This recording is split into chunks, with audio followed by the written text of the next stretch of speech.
Did you know that John Wayne's real name was Marion Michael Morrison? Wayne was always very proud of his strong Irish roots. He changed his name when he went into films because the Hollywood producers told him that Marion Morrison didn't convey the strong macho image of a tough screen cowboy. So he changed his name to Wayne, taking it from Anthony Wayne, a prominent officer in the American Revolution. His great-great-grandfather, Robert Morrison, hailed from Randallstown in County Antrim and was baptised in Connor Presbyterian Church. Young Robert, a weaver by trade, was forced to flee Ulster in 1801 because of his involvement with the United Irishman and plotting against the British Crown.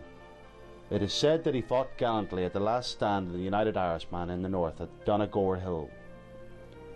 Robert in America became an elder in the Presbyterian Church and a brigadier general in the Ohio Militia during the War of 1812. John Wayne's screen career lasted over 40 years.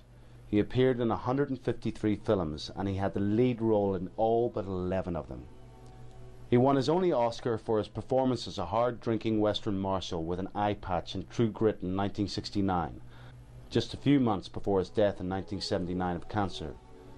He was awarded a Congressional Medal of Honor, the highest honor a civilian can receive in the United States. It was proposed by his lifelong friends of Elizabeth Taylor and of course Maureen O'Hara. The Quiet Man film is everybody's favourite, and I can't think of a better way of ending this film by telling you a delightful little story about the film, which is not so well known. In the film, the exterior of the small Church of Ireland church in Cong was used as the exterior of the Catholic Church in the film. You will recall the scene where John Wayne started playing Paddy Fingers with Maureen O'Hara in the Holy Waterfront after coming out from early Mass. After shooting was completed, the cast and crew made their way to another location. The Holy Waterfront remained and was still standing there the following Sunday morning. When the Church of Ireland faithful were making their way as usual to the main door of their little church, they stalled in horror. For someone, as they presumed, had placed a popish object in their midst. They just couldn't miss it. The Anglican worshippers reckoned this to be a papal intrusion of the worst kind. Some objected strongly to the minister after the service, while some went as far as to report the poor man to the bishop. But of course, the unsuspecting minister was not at fault. The holy water font had been placed there with his permission, but unfortunately the props man had forgot to remove it and bring it back to the original spot in the grounds of the Catholic Church. But it looked to a few of the Protestant flock as if their Catholic neighbours were taking over.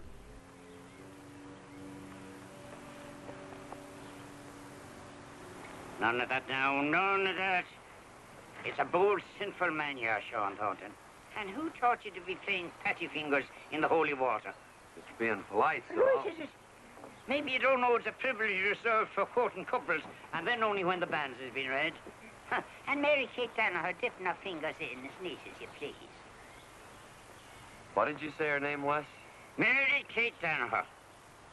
And don't be getting any notions into your head. Mary Kate. Forget it, Sean, forget it.